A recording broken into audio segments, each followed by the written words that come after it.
I don't even know where to begin because the Pittsburgh Steelers tonight lose to the Cincinnati Bengals. 19-17 is the final. The Steelers have lost 4 in a row heading into the playoffs. I'm going to get full on into it. This offense is broken. George Pickens with 0 yards tonight. Goose egg. Was it 1 catch on 5 targets tonight? Russell Wilson was ineffective. The entire offense was ineffective. I thought the defense battled. This is not a good trend going into the playoffs because you've now lost 4 games in a row against quarterbacks that have gone deep in the playoffs, and you haven't shown up when you need to against the best of the best in the league. And the Bengals aren't even among the best of the best. I know they've won 5 in a row after tonight, but the way this Steelers team's sputtering going into the playoffs, it does not bode well at all. I'm going to get full on into it. I got to tell you about today's presenting sponsor of the Bleav in Steelers postgame show, and that's BetOnline.ag. NFL Week 18 is here. The NFL playoffs are right around the corner. If you want to get in on the action, BetOnline.ag is the place to do it. Head over to BetOnline.ag to get into the action today. BetOnline, the game starts here. Steelers go down and lose 19-17. And I know that it was close and they could have gone down and gotten a game-winning field goal. But it's as simple as this. This offense has not been good enough during this 4-game winning streak because a month ago, we were talking about the Steelers possibly being an AFC contender. And you score 17 points tonight against a defense that you lit up several weeks ago. Russell Wilson finishes 17 of 31, 148 yards and a touchdown, 4 sacks. Trey Hendrickson had 3 of them against Dan Moore Jr. There's going to need to be a lot of changes because when you get to the playoffs, a simplification of which team is going to win is which team has the better quarterback. And tonight, Russell Wilson wasn't good enough. And I also think that the play calling of always running the ball on first down, it was like, what are we doing offensively? The predictability was terrible. Way too predictable when it came to the Steelers' offensive play calling. It was just running the ball. 23 carries for 74 yards total for the Steelers' entire offense. 12 carries for Najee Harris, 36 yards. He had the touchdown. Jaylen Warren, 6 carries for 21 yards. Russ had 4 carries for 16 yards. Pat Freiermuth, the leading receiver for the Pittsburgh Steelers, he had 8 catches, 85 yards on 11 targets. That drop at the end, I don't know. It was right there. It was a perfect pass by Wilson, and potentially you get into field goal range. You would have had to clock it and down it really quickly, and then I don't know how far that field goal would have been for Chris Boswell, who made a 54-yarder to at least give the Steelers a shot. I'll be honest with you, too. I thought the defense battled tonight. I thought the defense played a lot better than they played the last 3 weeks. But going into the playoffs, it's going to be the same narrative again if you're the Steelers. Because in the AFC, there's Mahomes, there's Burrow, there's Josh Allen, there's Lamar Jackson. And depending on what happens with the Chargers tomorrow for the playoff scenarios, the Steelers will play the Ravens if the Chargers beat the Raiders tomorrow on Sunday. So by the time you're listening to this, you might already know that. And the Steelers will play the Texans if somehow the Chargers lose to the Raiders. I can't imagine the Raiders will win. The Raiders are probably vying to get a better draft pick to get a quarterback of their own. So those are the playoff scenarios if you're the Pittsburgh Steelers going on the road against Baltimore. And I know even your most optimistic, wide-eyed Steelers fan might say, Pittsburgh's won 8 of 10 against Lamar. How hard could it be? Not the way that this team is playing right now. Not when you need to be playing your best football right now. And this offense is just brutal. Steelers have lost 4 in a row. Their offensive struggles against the Bengals on full display. George Pickens might have had his worst game as a Steeler. 1 catch, 0 yards. He had 6 targets. It was 6 total. And I've been on record to say, hey, the Steelers need to lock him up long term. You got to be able to show up in a drop or 2, fine. But he's by far the Steelers' most dynamic player, and down the stretch, you couldn't trust him to make a play tonight. When he had his opportunities to catch the ball, he didn't. And that's where, when he's making those plays, you can understand how standoffish he is at times. You can understand the mercurial nature of him doing some things that just kind of make you scratch your head. But when he's not making those plays, man, it's tough. It's tough. You're not going to win very many games in the playoffs if you played the way you did offensively tonight. You're not. And I honestly thought, given the offensive struggles, that potentially that Mike Tomlin should have considered going to Fields in this game, going to Justin Fields. And the reason I say that is, going into the fourth quarter, Russell Wilson had 51 yards passing. This is against the same Bengals defense where he had 414-yard passing several weeks ago. So Wilson tonight finishes with 148 yards passing, when several weeks ago when they played the Bengals, the get-right game to get the offense rolling, 414. What happened from there? And I know that 3-game stretch of Philly, Baltimore, Kansas City in 11 days is brutal. You had to win one of those games. And you lose tonight, and the Bengals could potentially make the playoffs. They're going to need some help to potentially get in. The only silver lining for the Steelers would be this: maybe the Bengals could knock off Buffalo in that first round of the playoffs. But the way the Steelers team's playing, having lost 4 straight, I'm not expecting a whole lot. And I've seen this narrative before. I thought this year would be different, and I thought the offense was starting to turn around. But whether it's Wilson or Fields, I talked about it on my last podcast. In 2025 and beyond, which guy do you want to keep? Wilson's played well at times this season. He still has a little bit of juice left in the tank. But if he wants, say, $30 million a year in 3 years, you're going to get the same results that you've gotten to this point in the season. So that's why I would have put Fields back out there in the fourth quarter. And you've age to consider beyond this season. Russell Wilson, 36 years old. Justin Fields, 25 years old. This offense is just stagnant. And the defense, which I thought didn't do what it needed to do going into this game, I actually thought stepped up pretty well tonight, considering how talented of a quarterback Joe Burrow is. 37 of 46, 277 yards, touchdown and an interception for Joe Burrow. And you want to know what? If you're George Pickens and you want to know what a number 1 receiver looks like, go look across the field tonight. Jamar Chase, 10 catches, 96 yards, a touchdown, 14 targets. I tell you what, at the end of the first half, I was shocked that Chase, he's being guarded by Corey Trice. I was shocked Chase dropped that, what would have been a touchdown. And the Steelers luck out. The defense holds the Bengals offense to a field goal. Following that, 3rd and 1, they don't convert on the sneak with Wilson. And then the 4th and 1, Jaylen Warren gets stuffed. Can't win. If you can't get a yard, Mike Tomlin said it best at halftime, you don't deserve to win. And even at the end of the game, they just needed a field goal to escape, and they could have eliminated Cincinnati from the playoffs. And it goes right through Pat Freiermuth's hands.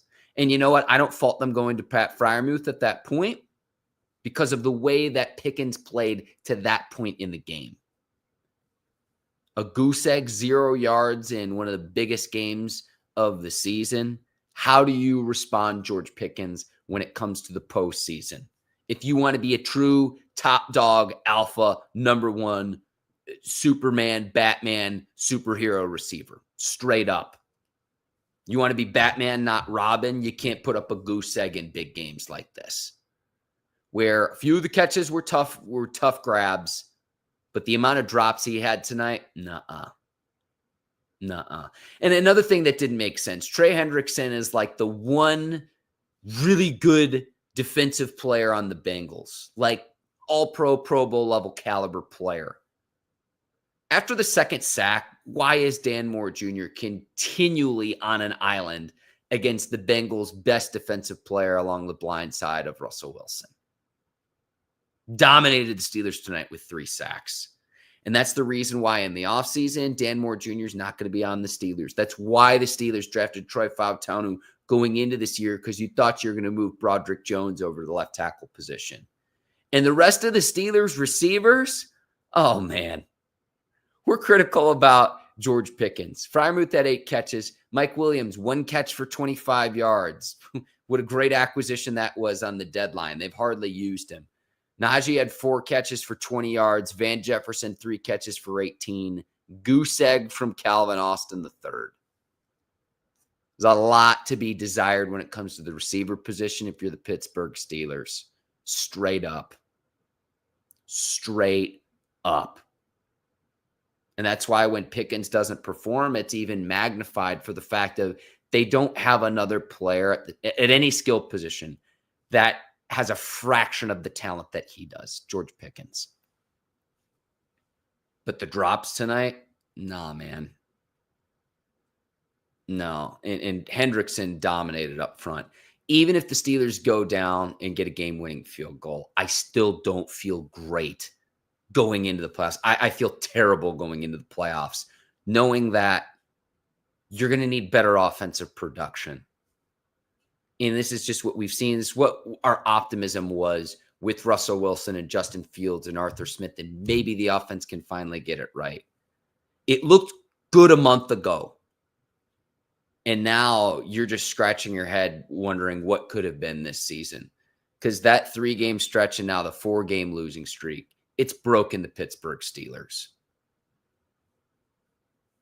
You want to be optimistic going into the playoffs, but having to either go on the road against Houston or have to go on the road against the Ravens, good luck.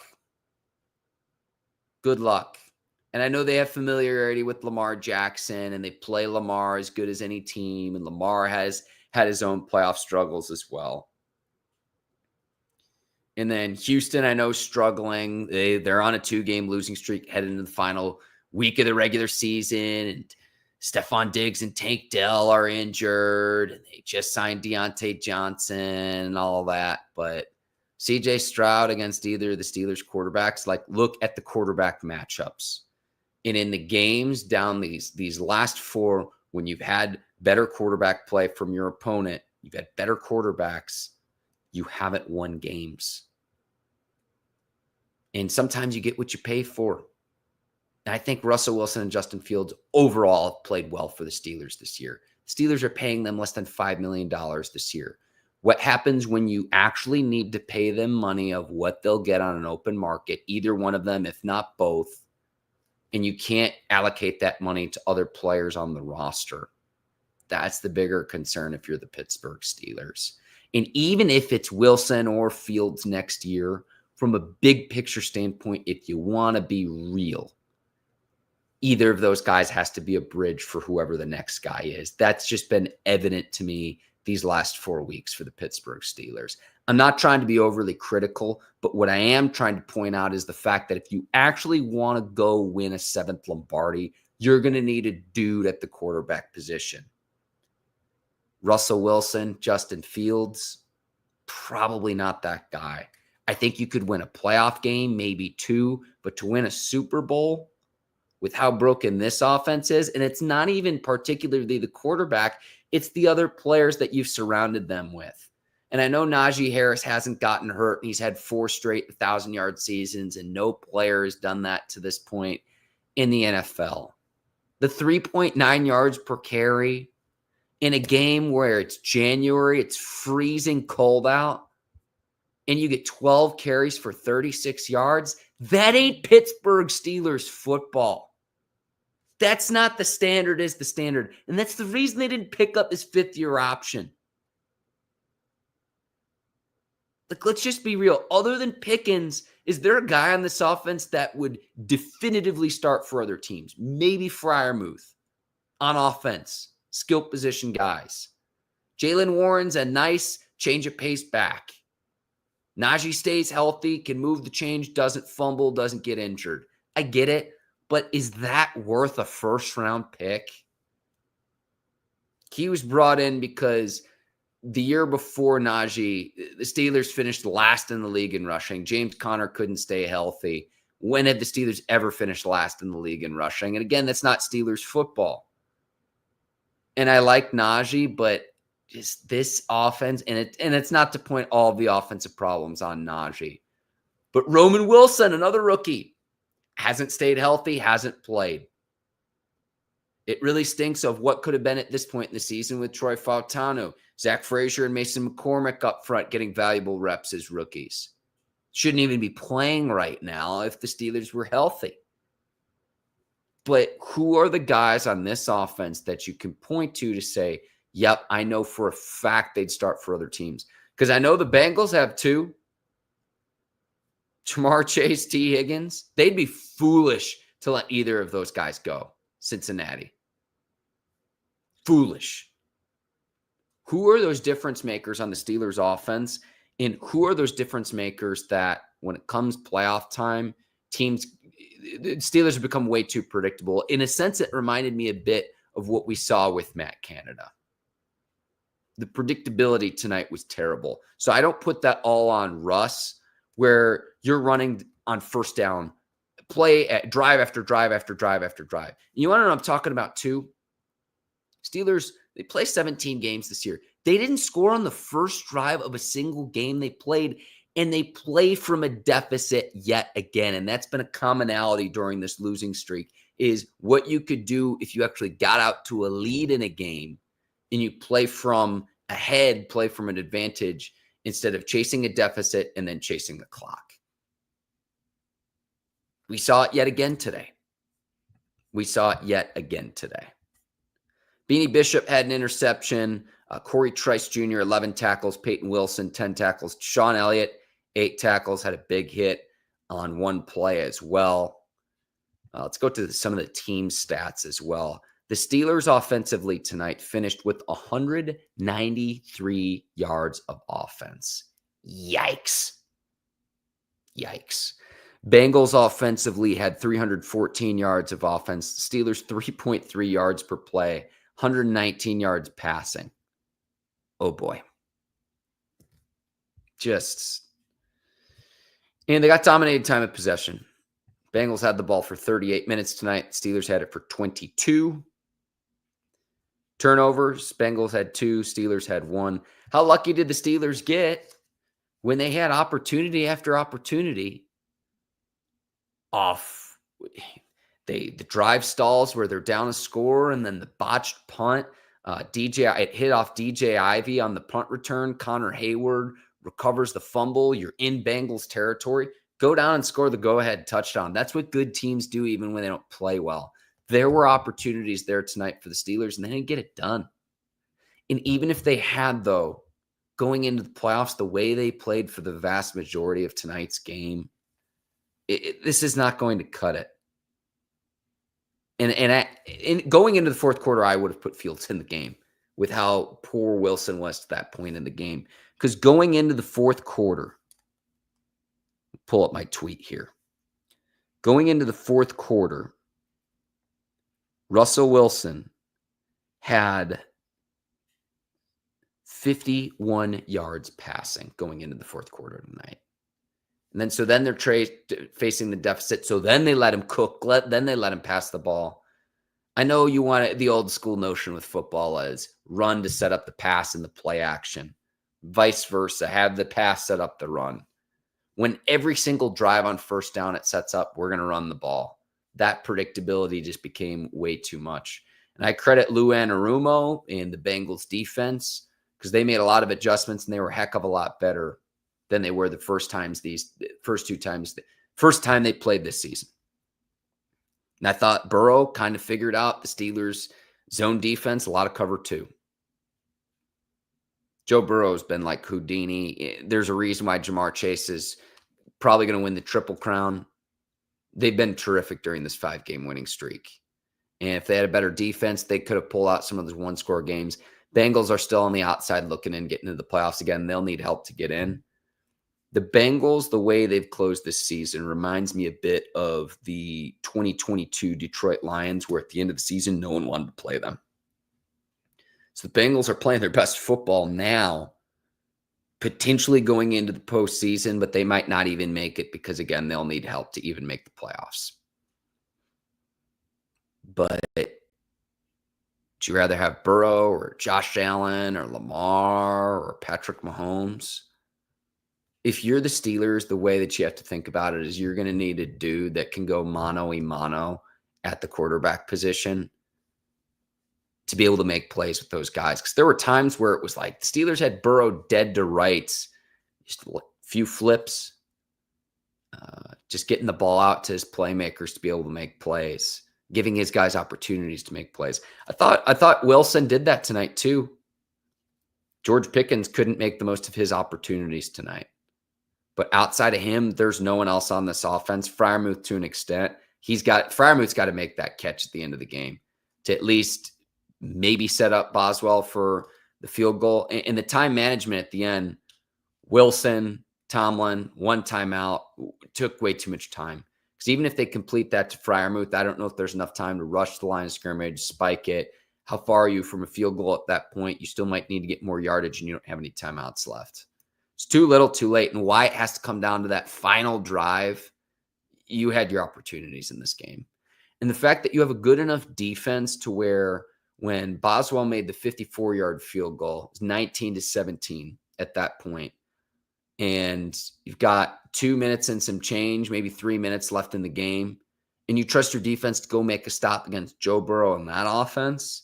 Man, not a lot of other teams don't have that luxury, but that's what happens when you have the highest paid defense in the NFL, but it still hasn't been enough because you're still operating like you did 20 years ago. And it's a new league. There's new rules and there's new ways to win.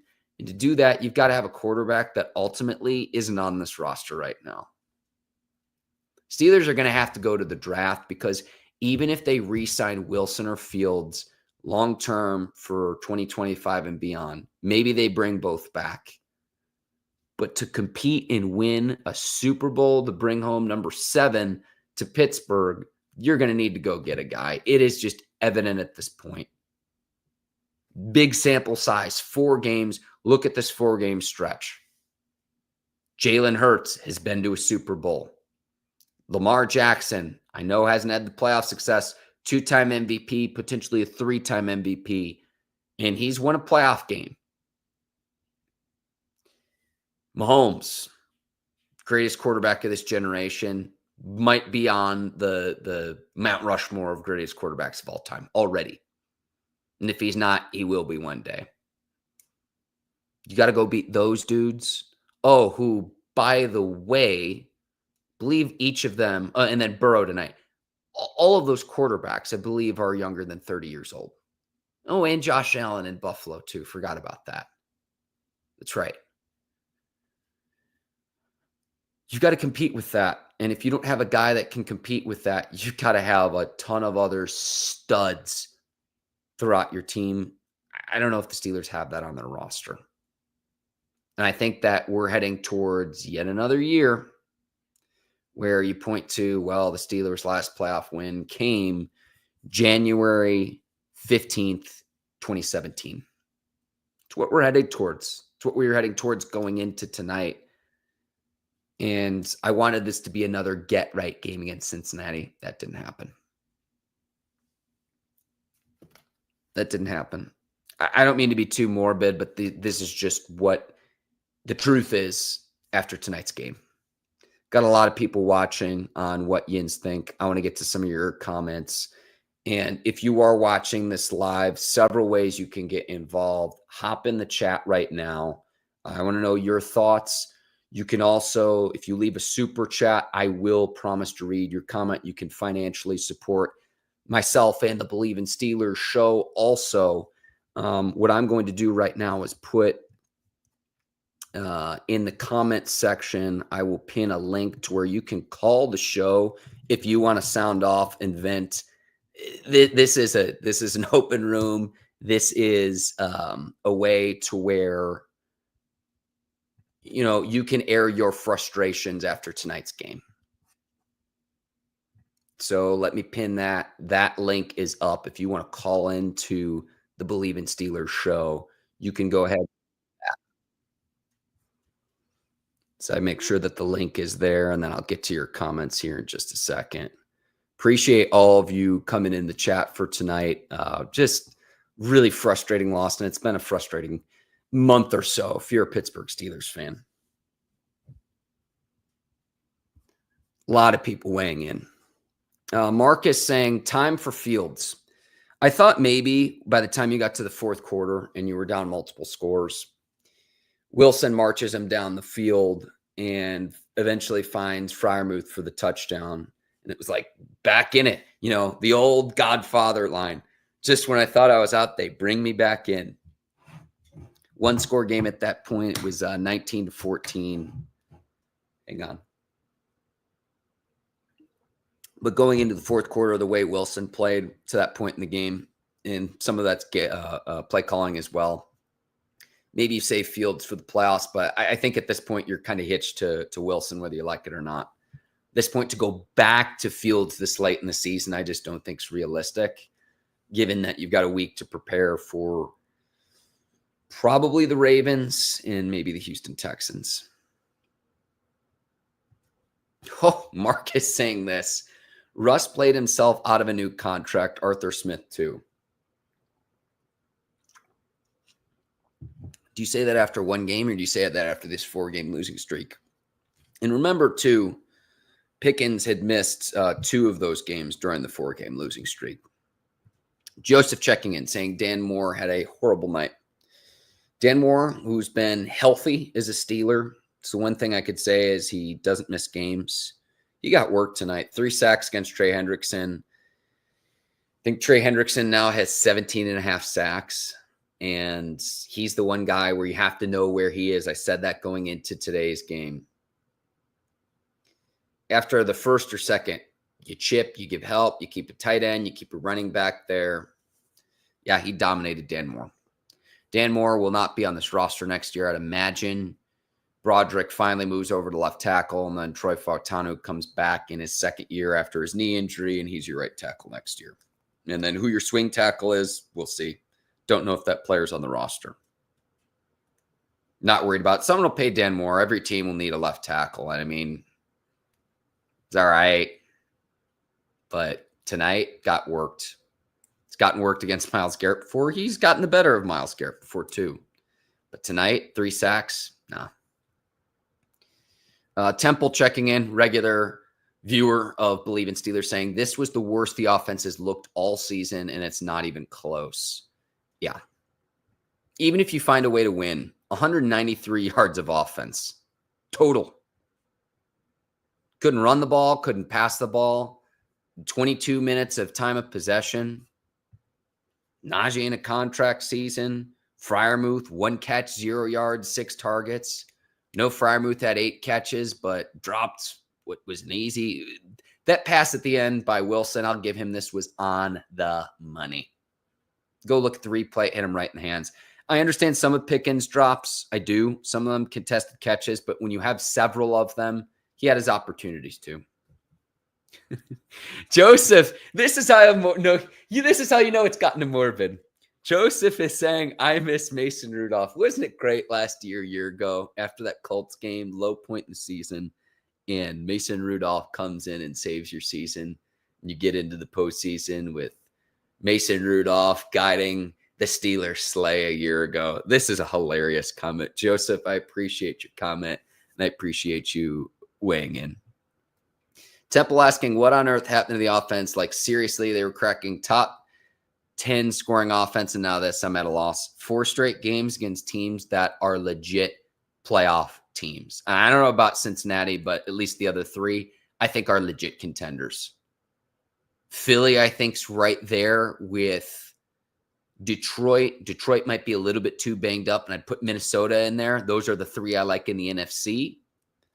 Baltimore's coming on at the right time, and you want to know what? We can talk smack about Baltimore and say we split the season series and we've won 8 of 10 against Baltimore. Baltimore won the division. Baltimore took care of business and is playing its best ball down the stretch of this season. Baltimore won the North when you had it locked up weeks ago. Several game lead in the North. And this collapsed down the stretch. So Baltimore's finally starting to pick it up and not give up those big plays defensively. which we saw earlier on in the season against the Ravens, and particularly with the passing that the Ravens had given up. Remember, because they have a good quarterback and a good offense, Derrick Henry, Lamar, Isaiah Likely, Mark Andrews, Zay Flowers, it's a good offense. Other teams are going to have to pass the ball because they've got a deficit. So that's the reason why their pass defenses struggled at times. Stats with context. And then Kansas City, I mean, come on, man. They're gearing up for a third straight Super Bowl. They're going to try to go do what no team's ever done before. And they dusted off Travis Kelce, who is a zone killer, which is what the Steelers primarily played defensively. And then that Chiefs defense is the reason. Like, look, we can point to Mahomes, but that Chiefs defense is a big reason they've had the success that they've had in Kansas City.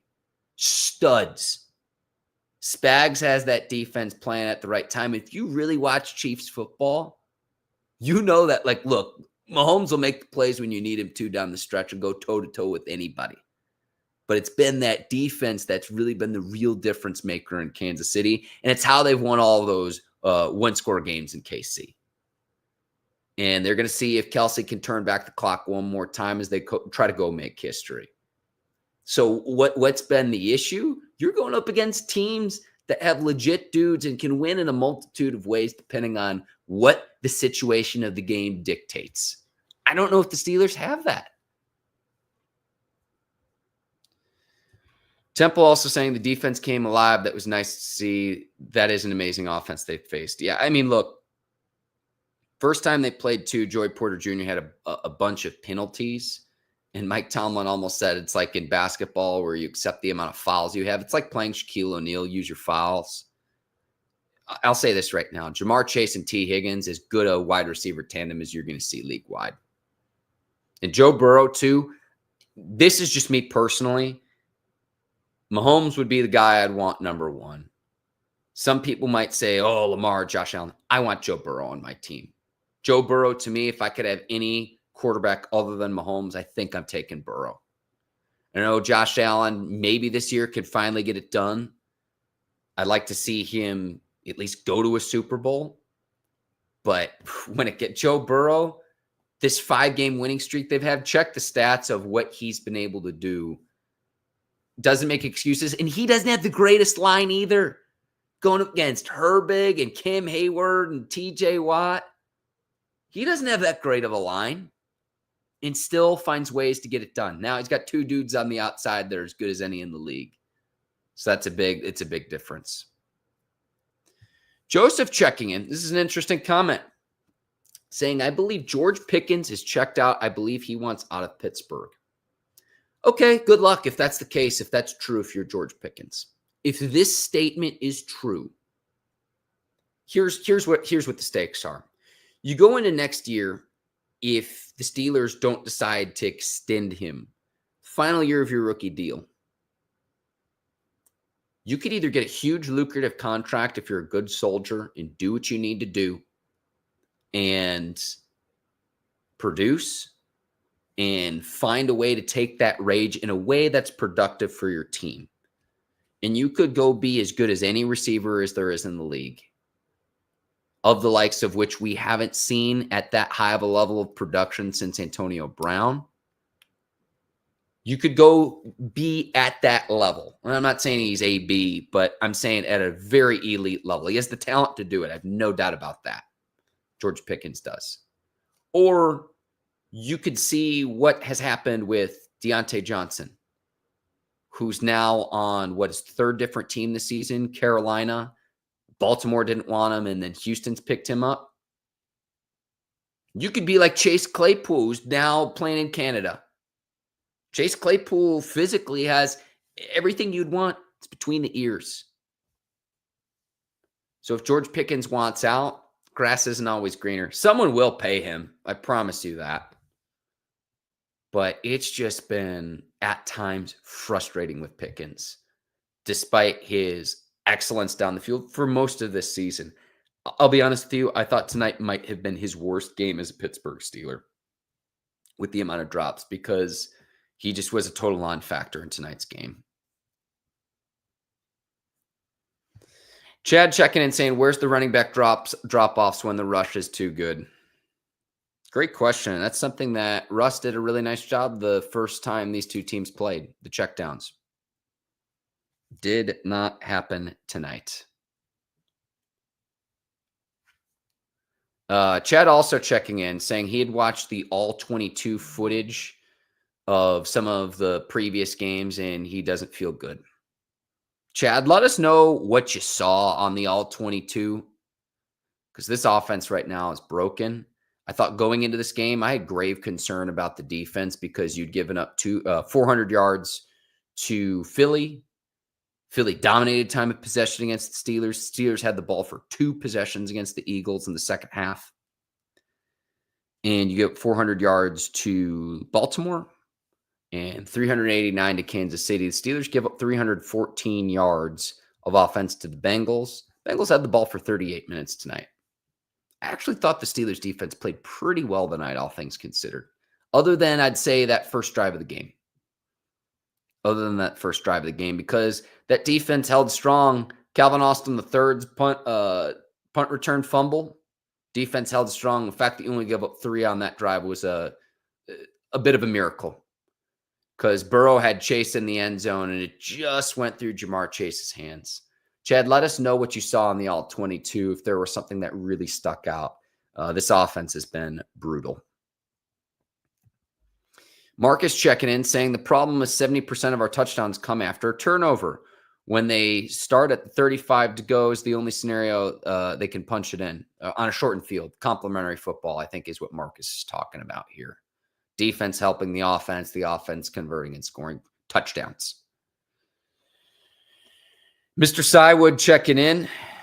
Mr. Woodside saying Lamar and the Ravens are different this year. Let's be real here. Yeah, I mean, this is why I am not confident. If you've got to go on the road against Baltimore, I know the Steelers are saying they've won 8 of 10 against Baltimore. If you've got to go on the road against Baltimore in that potent offense, I don't think you have the offense that can match it right now. Autumn checking in, saying, why do they keep running those toss plays? It's not working. They need to get rid of those altogether. I know Najee had like a touchdown run several weeks back. It's against the Colts earlier this year, I think it was. But they've been largely ineffective this year. And Najee Harris going east and west instead of north and south has never made sense to me. And Cordero Patterson, too. I think Jaylen Warren's been their best runner this season, just what the eye test is telling me. But I'm ready for a new running back next year. Should be a loaded class at the running back position. If you look at the draft of all of the dudes coming out of college, I do expect the Steelers to draft a running back. I don't know how high. I don't want a first-round running back. I don't need a first-round running back. Would love to see an upgrade there, though. I would. And I like Najee. I think he's been a pro's pro. I think he's a leader in the locker room. But the Steelers need a few more guys that could be home run hitters on this offense that can not just move the chains, but be dynamic players in the open field. Mr. Woodside saying, no concern for Wilson. He's now a bargain, $30 to $35 million, and he's laughing about it. Yeah, I mean, right now for what the Steelers are paying Wilson, fine. He's largely outperformed what the Steelers are paying him this year. There's no doubt about that. This is a good question. Yancey Jenkins Sr. asking, why is Corey Trice on Chase and not Joey Porter Jr.? I know Joey Porter Jr. had struggled the first time these teams played, and maybe they're trying to build back his confidence. My guess here would be health. I know Joey Porter Jr. had missed at least a game. Maybe he's still working his way back. Maybe there's one side of his body that's better than the other. That's really my only guess, because to this point, since Joey Porter Jr. has been a starter, he's been the guy that shadows another team's number one receiver. And I know Jamar Chase is a bad matchup, regardless of who he's lined up against. But, I mean, this is a battle we're going to see for years to come between the Steelers and the Bengals. I thought this was really interesting that 24 wasn't shadowing Chase throughout this game. This is a great question. My guess would have to be health, and maybe they're trying to restill his confidence, because I think Porter had, 5 penalties the first time these two teams played? This is a fantastic question, Yancey. I'll do better this week to find out the answer to this. My guess is health and trying to rebuild his confidence back up because Chase is going to dominate most cornerbacks that he plays. If he's going to win the triple crown of receptions, receiving yards, and touchdowns league-wide, he's a problem for any opposing DB. Because other than, say, Jefferson in Minnesota, I think Chase is right there. Both LSU guys, too. I mean, talking about best receivers in the league, Jamar Chase is in that conversation. Marcus is saying, be creative in the run game somehow. Run a bunch of screens or at least be able to audible out of a run play that you'll know will run into a 10-man box. This was so frustrating tonight. First down, new drive. Let's run the ball again. Let's not score on the first drive of the game all season long. Just, oh, man. Marcus, great point.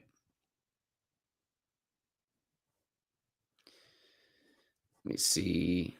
A lot of other people checking in.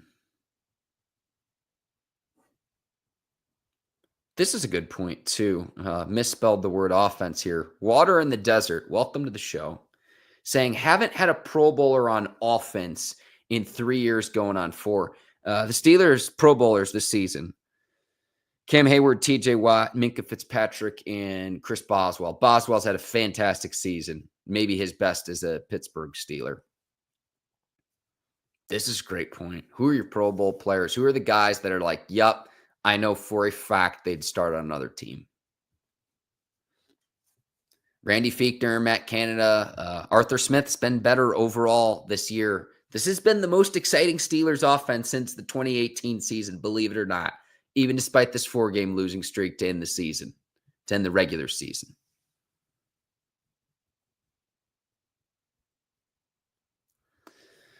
Great point. Thank you for the comment. Chad also saying, why didn't Wilson throw the ball out of bounds on the last drive? Just trying to make a play, and you've got one timeout left. I actually thought that the Steelers should have called a timeout the play before, leading up to where it was like 20 seconds left, and it was like, all right, they have to call a timeout or they're going to run out of time. One timeout left, and that's what happens when you've got to settle for a field goal on the drive before to make it 19-17 instead of scoring your touchdown there off the fumble recovery by Connor Hayward because it hits a Bengals player, in making the most of that opportunity instead of having to rely on your defense again and then having to try to go down the field and score a game-winning field goal. And it almost worked. It almost worked. I really would have wanted to see, okay, what happens if Freiermuth makes that catch over the middle? Can you get to the ball, down it, clock it? Do you have any time left to get it any closer for Boswell to possibly knock through a game winner? Having said all of that, that doesn't change the fact of what I feel about this team going into the playoffs.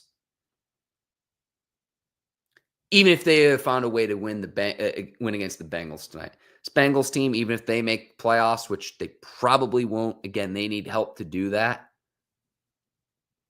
Both of these teams tonight, when it comes to the postseason, let's be real, it's not going to be this year that they win Super Bowls. And maybe if the Bengals sneak in, having won 6 in a row, I know there's going to be a year where a 7 seed gets hot at the right time.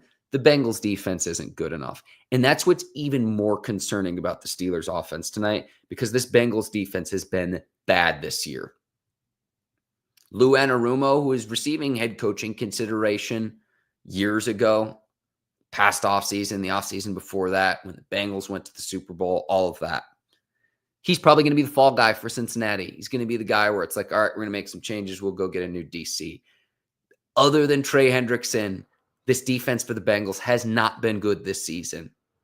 And I know they've won 5 in a row and they've turned it around, but it's probably going to be too little too late for Cincinnati as well. And that's what makes it even more concerning, that you can only put 17 points up tonight and you only muster 193 yards of offense, even if you would have found a way to scrap it out and win in the most Steelers way possible. Because in the playoffs, it is not going to be good enough from what we've seen during this 4-game losing streak, team-wide. A lot of the offense. Going to this game, I was more concerned about the defense, but a lot of the offense.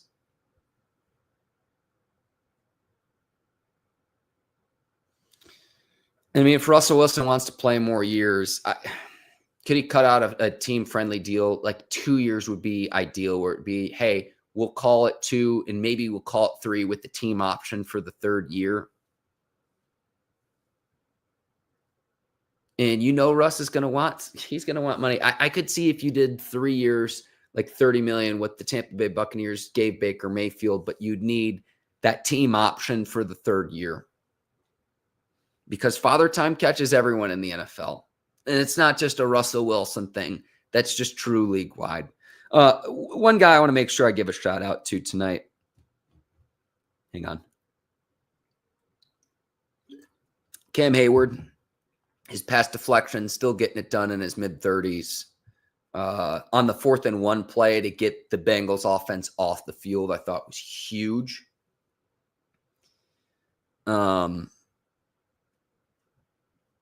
Defensively, I thought there were some real standouts tonight. And getting Joe Burrow on the ground 4 times, 4 sacks for the Pittsburgh Steelers. Queen had one. Keanu Benton with the big sack to give the Steelers an opportunity at the end.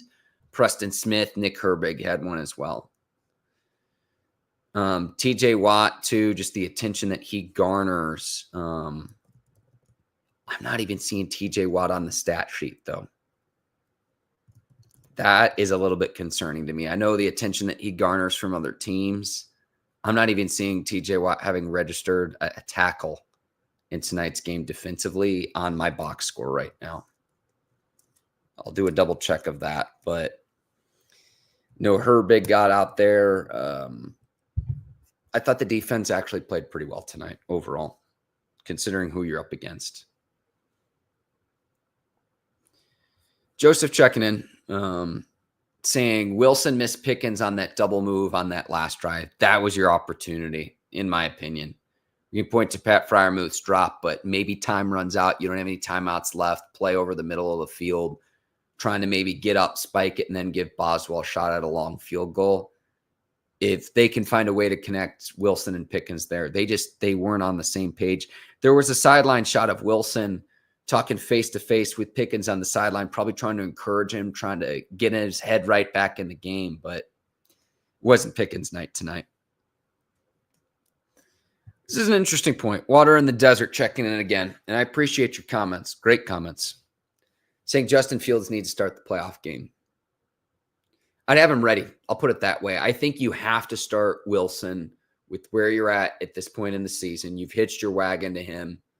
Fields hasn't started a game since they started 4-2, and then they started Wilson the following week. But I would have put Fields in the 4th quarter of this game. I know you're down 2 scores, and maybe the Steelers say, you know what, we're going to have him ready. Because if Wilson starts out slow, we could go to Fields in a playoff game, whether it's against Houston or it's against the Baltimore Ravens. But at this point in the year, you've played Russell Wilson. I think you're forced to play him for where you're at as a team and for how you distribute the reps and practice and all of that. But going into that 4th quarter, there's a lot to be desired. And I will say this, despite Wilson's struggles, I'm not trying to make excuses. I don't think he was helped out at all by the play calling tonight. That's just my honest opinion. And drops by his players, i.e. George Pickens. Let me know what you think. If you're watching this, who you'd want to see start in the playoffs. I would continue to start Wilson for where you're at this point in the season. If there was some more time before the playoffs, I'd say at this point, move back to Fields. But especially at the quarterback position, that's your face of the franchise. That's the CEO. I think you go down riding with Wilson. But I've had Fields ready. I wouldn't start him in the playoffs, though. And maybe this is dumb. The way this is standing right now, I'm on record saying this. Unless Wilson leads the Steelers on a playoff run, and I'm talking like 2 playoff wins, I would sign Fields to that contract extension, and I would prioritize signing Fields over Wilson. Unless you go to like an AFC championship game, this is like the best Russ could play at this point in his career for 2 reasons. His age, 36 years old, the amount of money that you'd have to pay him. Steelers are going to the offseason. They've got about $53 million of salary cap space. If 30 of that goes to Russell Wilson. There's only so much else that can go around. And I know in an ideal world, you say, well, can't the Steelers sign Wilson and Fields again? There's going to be other teams that need quarterbacks that are going to pay those guys money, or at least offer them the opportunity to make a lot more than what they're making right now, because you're paying Russ and Justin Fields less than $5 million combined this season.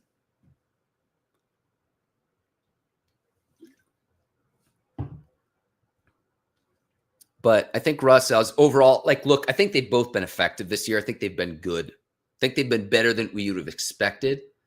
I know the over-under is 8.5, and Tomlin doesn't have any losing seasons, 18 in a row, 21 for the franchise overall.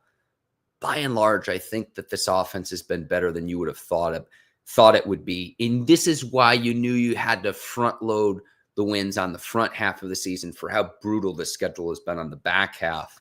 But even if they could have split these last 4 games, to lose 4 in a row, I was saying that 3-game stretch, Philly, Baltimore, Kansas City, and I keep going back to that because those are the playoff teams. Could you win at least one of those? Could you win 2 out of the 3? They lose all 3. Lose all 3. I'm seeing a lot of comments. There's some stuff on here where I'm just I know we're frustrated after tonight's loss, but there's some comments where it's just oh, okay, well, that's not going to happen. So I'm trying to filter some of these in real time. Steelers love checking in, drop balls, time management issues, tackles, giving up sacks, fumbles, etc. I mean, it took a real team effort to lose this game. Shaking my head. That is well put. That is very well put. Honestly, it is very succinct as well. Tony checking in. I don't understand how you have 9 to 10 days to prepare. The defense played pretty well, but the offense was horrible. How?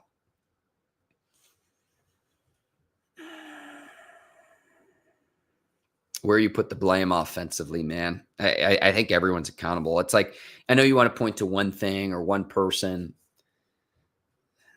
Tonight, let's just go through tonight. All right, let's go person by person, player by player. Arthur Smith, hey, you can throw the ball on first down. That's allowed. You don't have to start every drive running the ball. Let's start there. Russell Wilson, was it 51 yards going into the fourth quarter?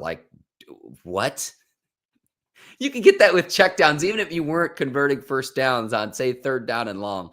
Check it down and get more yardage than that. So there's that. George Pickens, 1 catch, 0 yards, 6 targets. Against a bad defense, too. The other receivers. Where's the production from the other receivers?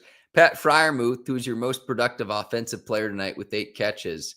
Like the touchdown, like that he moved the chains, but when it mattered most, late at the end of the game, right in your hands over the middle, it doesn't deliver. And then the running game. So the offensive line gives up 4 sacks to Wilson, but set 23 carries on 74 yards. Najee Harris, 12 carries for 36 yards. His long run tonight was 11 yards. 6 carries for Jaylen Warren, 21 yards. This is not going to get it done. Straight up, it's not going to get it done. And Najee Harris, I know he's got 4 straight 1,000-yard seasons. He doesn't have a 100-yard game since October the 28th. This is the time of year when you need him, when it's cold out and he's hard to tackle. And he had 3 straight 100-yard games, October the 28th against the Giants. He did against the Giants, the Jets, and the Raiders, 3 really bad teams. Hasn't had a 100-yard game running the ball since then. Last time that Najee played the Bengals, he had 75 yards rushing, 16 carries, rushing touchdown. He had 6 catches for 54 yards. So he had more than 100 scrimmage yards the last time these teams played. He got bottled up tonight. And he's going into a contract season. Someone will pay him a little bit of money, but it's not going to be the premium that he seeks. And you want to know what? Credit Omar Khan in this front office to say, yeah, he was a first-round pick, but he's not going to be worth that fifth-year option, which would have been about $6.6 million. Why pay a premium for a running back if you don't get premium performance? I understand he doesn't fumble. I understand he's durable. I understand he's a good locker room guy. I understand all of those things. But with Najee Harris in his career as a first-round pick,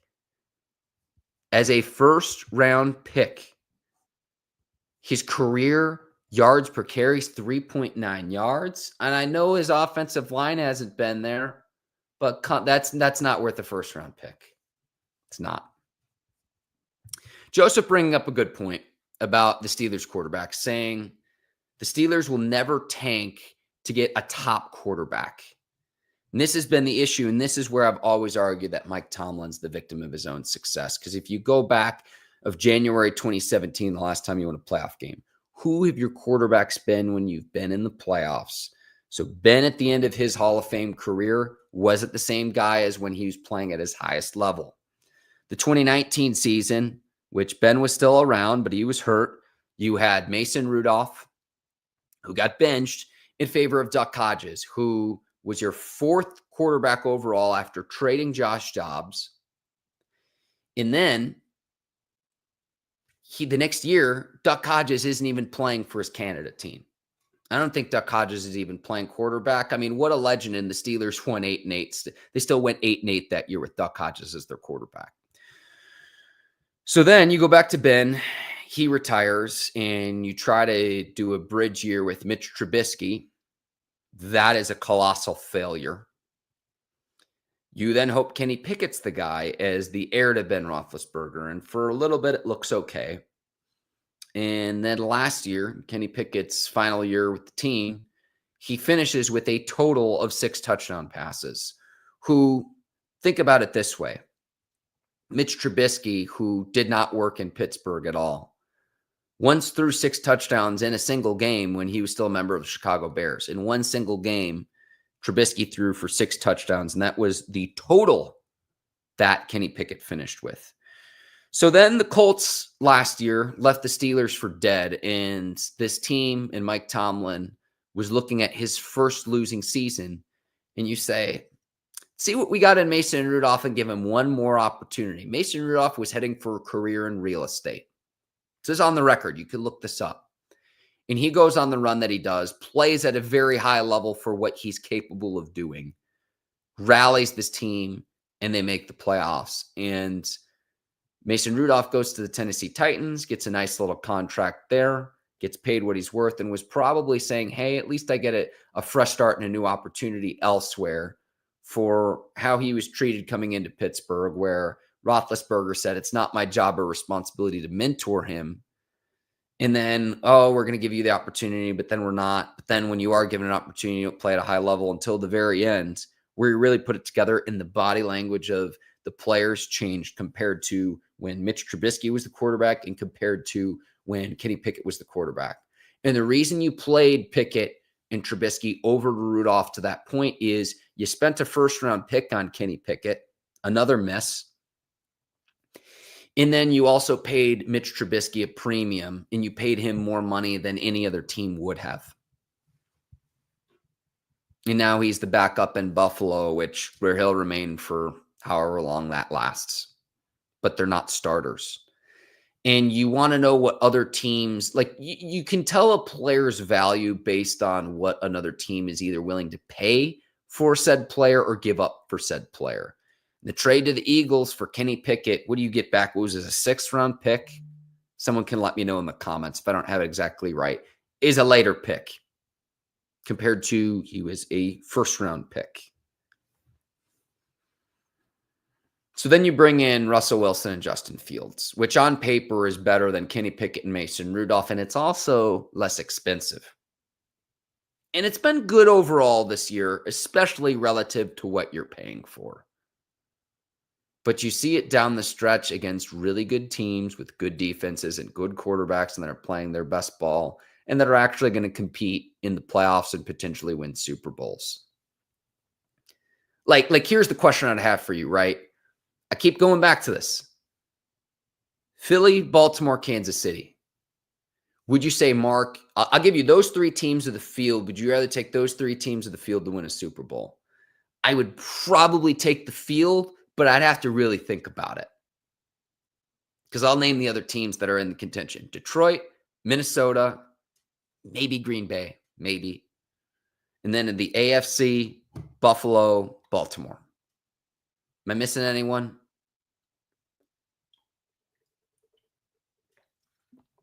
So one of those three teams has a decent shot at winning the Super Bowl. All right. I promised I'd get to Super Chat. Steelers love. Appreciate it. Leaving the Super Chat. And I got to this earlier. Drop balls, time management issues, tackles, giving up sacks, fumbles. Real team effort to lose the game. Well, one last game. I don't have a lot of confidence going into either Houston, which I know Houston's sputtering right now, or Baltimore. I'd probably prefer Houston, given their injuries at the receiver position. But CJ Stroud, I don't care who his receivers are. He could shred up the Steelers defense. And then Baltimore with Lamar, I know you're familiar with him. I know they play him with widened splits, keep him in the pocket. The Steelers play Lamar well. But when put up comes to shut up and those teams need to put up points, I have more confidence that they'd be able to do that than the Steelers. And Will Anderson Jr. for Houston as well. I mean, I don't want to go too far down the road because on the Bleav in Steelers show this coming week, I'll have full previews of whoever the Steelers are matched up against. I'd imagine it's going to be Baltimore because I think the Chargers will take care of business against the Raiders. And let me pull this back up there and I'll get to more comments too because there's still a ton to get through. Again, the wild card scenario, the Steelers will play the Ravens if the Chargers beat the Raiders on Sunday. By the time you're listening to this, you might already know the outcome of that. And then the Steelers will play the Texans if the Chargers lose to the Raiders. Let me check what that spread is as we're watching live on YouTube. And the reason why I'm saying by the time you're watching this is if you're watching this YouTube either after the fact that we're live or if you're listening on the Bleav in Steelers podcast on Apple and Spotify. And the Chargers are 6.5-point favorites against the Raiders. See, the Raiders, though, need to be fighting for positioning to get a quarterback. The Raiders are either going to want to go get Shedeur Sanders or Cam Ward. Those are your top two quarterbacks in this upcoming draft, in the 2025 draft. You do not want to win if you're the Raiders. There's no incentive to. I think Antonio Pierce likely won't be the coach after this year, so I think the Chargers will win. That's what I envision when it comes to the playoff scenarios. Let me get to more comments. Oh, man. Tony's saying we need another wide receiver that can get separation with decent speed. Yep.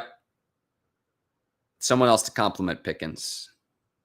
And Pickens will be back. I mean, I hope that Pickens doesn't hold out if the Steelers don't want to sign him to a long-term contract and say, hey, play out your rookie year. I'm just envisioning a holdout. I mean, if I were Pickens' agent, I'd probably advise him to do that, but I would only advise him to do that if, in fact, he wants to stay in Pittsburgh. And that's the one thing to where if he doesn't want to, unless the Steelers would trade him, Steelers can't really trade him because they need help at the receiver position as is, even with Pickens. So how that plays out going into next year where Pickens is in the final year of his deal. Remember, he wasn't a first-round pick, so he's final year of second-round money. It's going to be fascinating to see that play out. It's going to be fascinating to see that play out. Tony also asking, why is the middle field not used most of the game? My guess here would be Russell Wilson's height and throwing over linemen and getting passes tipped at the line of scrimmage. That's my guess here. Should be utilized more. And Russell Wilson's if he's not a Hall of Fame quarterback, he's right there. Terry checking in. This is hilarious. Russell sucked, and I wasn't so happy with the play calling. Terry, tell me how you really feel, you know? That's hilarious.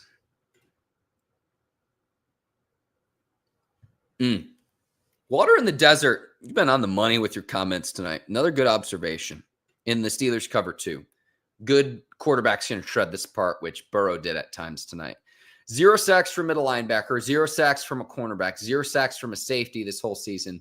We're not Blitzburg. We're cover two. thought the Steelers kind of schemed up the blitz a little bit more tonight than they have in the past, but this is a really good observation. This is Mike Tomlin's defense now, and not what you saw back in the day with Dick LeBeau. It's just the truth. So a good quarterback's going to find his guys underneath, and can you make plays and stop guys short of the sticks? And where the pockets are on a cover 2 defense, over the middle, beyond the flat, but underneath the safeties. Saw it tonight with Chase and Burrow and moving the ball offensively.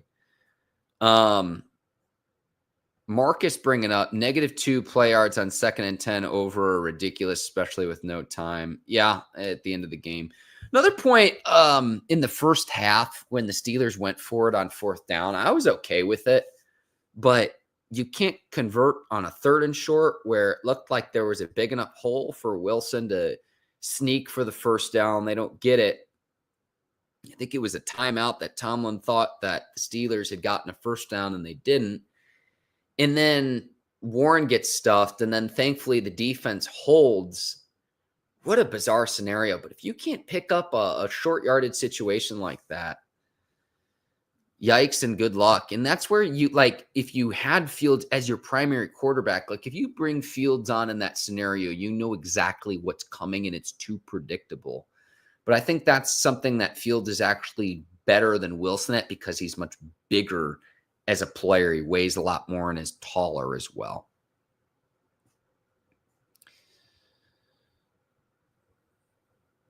Oh, man. A lot of people calling for Mike Tomlin's job. I'm not there yet.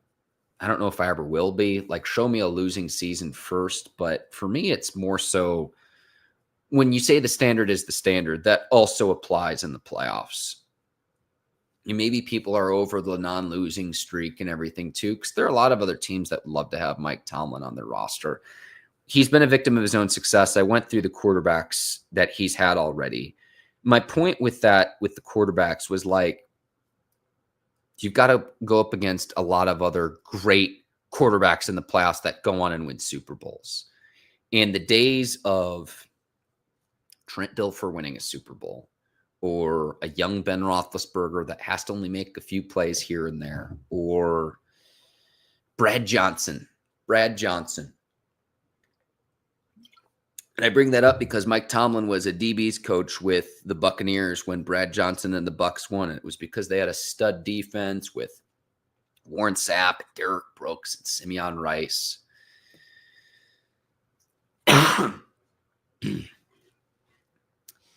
You're not going to win Super Bowls that way anymore. You're not. Go look at the previous Super Bowl winners for the last 20 years. Stud quarterbacks. So you're going to need to go find a way to get one. Joseph saying that the Jets are going to interview Arthur Smith. I'd be surprised if he got that job.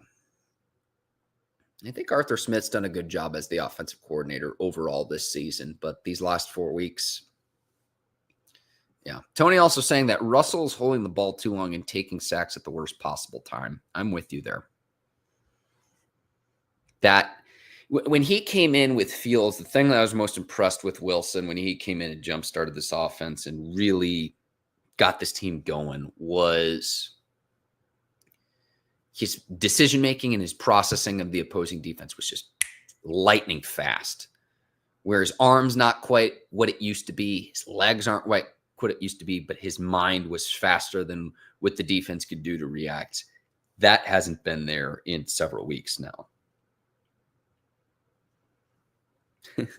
Chad saying that Steelers need a quick route runner like Deontay Johnson.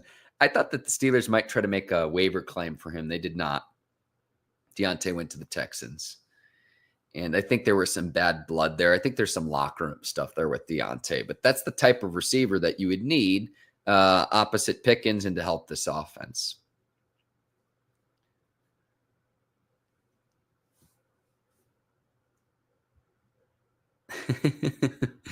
Steelers saying best night ever for the Ravens. They win the North and they get to play us next week. Let's see what happens with the Chargers and Raiders. Some weird things happen sometimes, but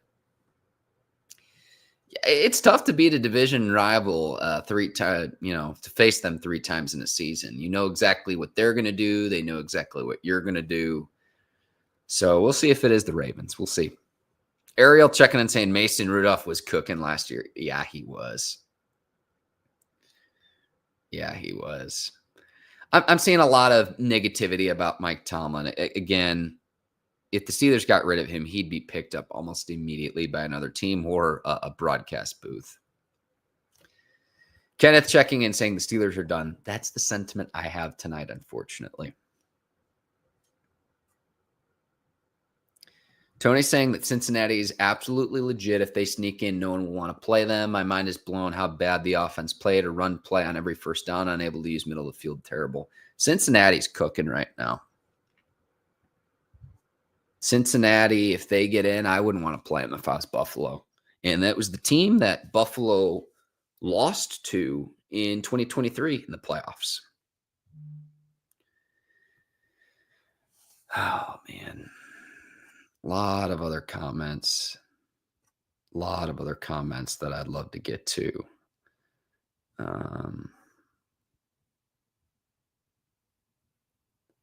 Let's see. Terry checking in saying the only way I pay Wilson up is if he can take us to the Super Bowl, and he hasn't been showing he has it in him. Yeah, I mean, we want a playoff game.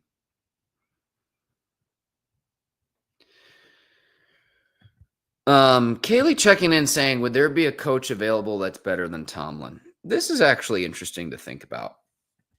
Ben Johnson's a hot name with Detroit. Come to a franchise like the Steelers that has stability where, they've had fewer coaches in the same time span than there have been Catholic popes and Chuck Noll, Bill Cowher, and Mike Tomlin. After making a playoff appearance and winning 10 games and saying, let's just go fire the coach to see what else is out there, I think is hasty. Let's be real here. Yeah, you're frustrated with Tomlin and the lack of playoff success in recent history. Does another coach solve that? Does another coach solve what really your bigger issue is going to get a real quarterback? I don't think it does. And honestly, I don't know if you get to 10 games without Tomlin. I think Tomlin's the victim of his own success. I'm on record saying that. So Ben Johnson, I know Mike Vrabel, those are two big names out there, potentially Cliff Kingsbury. If the 49ers were foolish enough to get rid of Shanahan because they've gone to some Super Bowls, but then they've had a ton of injuries this year and they're not going to make the playoffs and they've got a losing record. Those are some guys that I think about that I know will get head coaching consideration. And of all those guys I just named, I promise you one of them will be a coach this coming year, a new head coach. And remember, too, there's always some teams out there that have surprise firings. The Steelers getting rid of Mike Tomlin after a 10-win season, playoff appearance. I know it's same old, but I just think that would be short-sighted and foolish because of how many other teams would love to be in that position. And I know that's not what Steelers fans want to hear to win a Super Bowl, but it's only one team that's going to win a Super Bowl. 31 other teams are going to be left disappointed. I'd be shocked just with how the Steelers operate after the success that Mike Tomlin's had. There's no way that happens. There's no way that happens. I think the only way would be is if Tomlin himself would want to leave the team. But to say, is there a coach better out there? Maybe Vrabel, maybe Ben Johnson. But what does better mean? Does better mean relative to what type of personnel that coach is walking into? What is Bill Belichick, who might be considered the greatest coach ever, without Tom Brady? And I know Steelers fans are like, this is a Steelers show. I don't care about the Patriots. But again, what does better mean? What does that mean? I unless you had a plan to say, we know that this is going to fix the issue. Well, the issue is if you don't have the horses to win the race, you're not going to win the race. Do you think this offensive line's good enough? Do you think the offense is good enough? The quarterback's good enough? When you haven't had a Pro Bowl player on the offensive side of the ball in years? I don't think just coaching is going to solve that. I think actually good coaching, despite the fact of how poorly the Steelers played tonight, they still had an opportunity to win the damn game at the end of the night tonight. That's coaching. to at least have an opportunity. And is that perfect? No, but you've got to be able to have a dude. I know the Bengals have a dude in Joe Burrow. If the Bengals get in as a 7th seed, keep an eye on that first round game. I Bleav they'd be matched up against Buffalo, whoever the 2 seed ends up being. I think it's the Bills. It's an interesting question. Kaylee, I do appreciate the comment. I do appreciate people weighing in and say, oh, there are better coaches out there to explore all options, to turn over rocks. This is what the purpose of the Bleav in Steelers postgame show is to have this therapy, to talk about and to kind of grieve after what's been a really frustrating month, 4-game losing streak. And tonight you had an opportunity to actually win. I don't think starting Fields will happen. Cordral saying starting Fields won't happen. Tomlin will be showing himself up. He won't do that. I don't think you can do that just for how teams operate. Justin Fields hasn't started since week 6. I know they've used him with some packages intermittently. This isn't like college. And honestly, like sparking the offense, come on. Do you ever see other teams do this unless it's an injury out of necessity, oh, yeah, and they turned to this quarterback late in the season and they went on a Super Bowl run? The only time I can even kind of remember something close to this was when Nick Foles took over for the Eagles after the injury to Carson Wentz, and they had dudes on that team, not just at the quarterback position. Ken is saying the Steelers will be one and done in the playoffs. That is the feeling that I have as well. You know what, though? It's going to be time for me to sign off here because I'm going through all the comments. I could not disagree with this comment more. Divine Gamer saying Mike is the new Jeff Fisher, except for the fact that Jeff Fisher had several losing seasons. Jeff Fisher never won a Super Bowl. No. This is where it goes too far because of the frustration of tonight's loss. Jeff Fisher, to close it out, you ready for this? Because I could pull it up for you right now. Jeff Fisher, 8-8 in 2009, 6-10 in 2010, his final year in Tennessee. 7-8-1 in 2012 with the St. Louis Rams, 7-9. The next year, 2014, 6-10, 7-9 in 2015, 4-9 in 2016 before he was fired. Appreciate the comment. That's a ridiculous comparison. And honestly, that's not fair to Mike Tomlin. It's not. I appreciate the comment, but that's just no. But a lot of people saying all fingers point to Mike Tomlin, the lack of the coaching tree, the changes at the offensive coordinator position. Should the Steelers have kept Brian Flores instead of Tara Lawson as your DC? Man. Todd checking in, super chat. Appreciate the contribution to here in the Bleav in Steelers show. What Pickens did tonight was losing football. Do you think Tomlin will address it? I will tell you this. Tomlin publicly is never going to sell out a player. That's not his style. And this is why he's revered by his players. And I know that that's not always the metric of, well, he's a player's coach and the players love him, but is he successful or not? Does he win or lose games? Publicly, Mike Tomlin's not going to do anything. But behind the scenes, we got a little glimpse of it during Hard Knocks when the first time these teams played was at the pick 6 the Steelers gave up. And he was like, hey, keep your head in it. You slipped and fell. That play is not going to define this game. Behind the scenes, I think he has conversations with those players, and I think that's something he keeps between his players. But I'm with you. What he did tonight is losing football. You got to have the mental fortitude to bounce back. All right, next play. Good, bad, indifferent. Touchdown, drop, success, failure. What can you do the next play? That's football. Got to have a short memory. Say at the cornerback position, you got to have a short memory. All right, first drop's going to happen. All right, next play. Multiple drops tonight against a bad Bengals defense. I'm going to say it's bad defense. This is a defense that Russell Wilson had 414 yards of passing the last time these two teams played. And it was a shootout the last times these two teams played. And it was like, man, maybe the Steelers can finally win some different styles of play. Tyler bringing up an interesting point. Todd, I appreciate the comment. Tyler bringing up an interesting point saying Tomlin should be in charge of hiring coaching staff. Terrell Austin is bad. Yeah, I mean,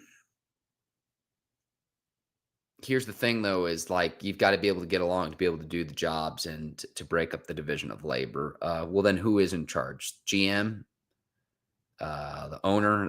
That's interesting, but I just don't think that's realistic for how the Steelers actually operate. But letting go Brian Flores and saying, hey, he'll go to the Vikings. The Vikings have a terrific season. I think the Vikings are like the sleeper in the NFC. And given the injuries to Detroit defensively, I think the Vikings might actually be right there with Detroit and right there with Philly. Ken is saying, one thing is for sure, the Steelers are not going to go to the Super Bowl. I think that's pretty evident right now. I think that is pretty evident right now. Lot of comments. Mr. Woodside saying we need Las Vegas to beat the Chargers to then play Houston. But what does that accomplish for you if you beat Houston? You win a playoff game, okay. If you find a way to win and turn this losing streak around, then what does that mean? What does that accomplish? Just looking at the playoff bracket, because then you have to go against one of the top dogs in the AFC. A team that, man.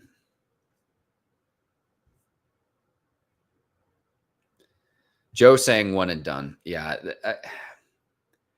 Let's put it this way.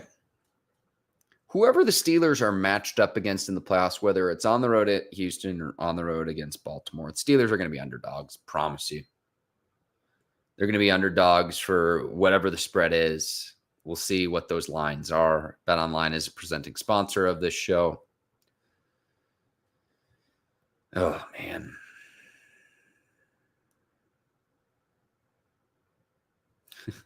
Mr. Woodside saying that Patrick Queen got a sack tonight. That was a nice play. It was a blitz play. They had to block TJ Watt. Queen snuck in on an interior gap. You've got to block from the inside out. You don't want to let TJ Watt go unblocked, but the way that the Steelers blitzed that up was really nice, and Queen making a nice play.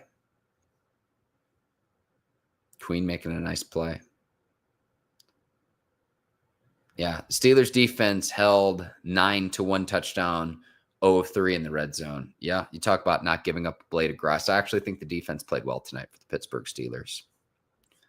A lot of people going back and forth in the chat. Let me see here. There were a few more I wanted to get to.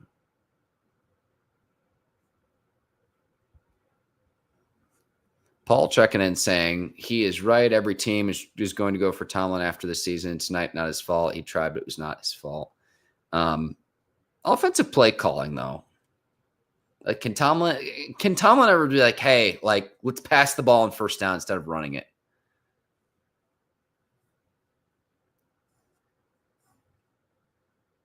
I want to keep pointing to Tomlin, but for me, it's the lack of talent at the quarterback position. That's what David is saying as well. David, thanks for checking in.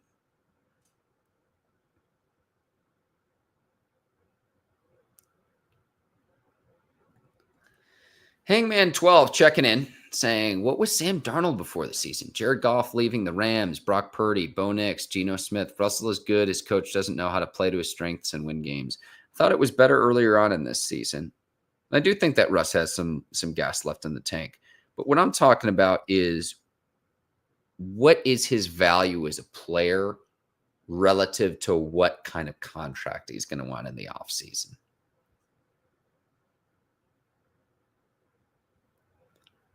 Yeah. Hangman, thanks for checking out.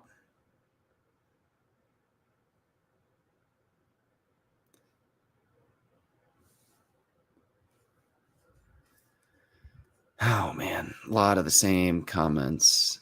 This is an interesting theory, Mr. Woodside. GP14 doesn't like the cold. I saw a 30-minute interview his rookie year, and his number one issue was the cold weather compared to Georgia. Interesting. I would love to see if someone could do a statistical comparison. I'm not a meteorologist of what his production is, even first half of the season, second half of the season. But let me push back here.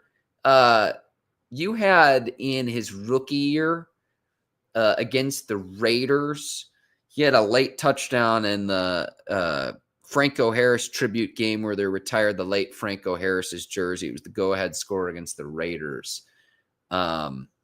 This is an interesting theory. I would need to look into this more, though, of maybe GP14 doesn't like the cold.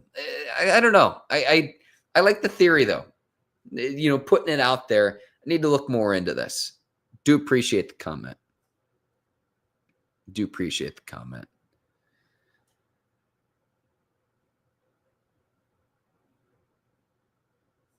Man, a lot of questions.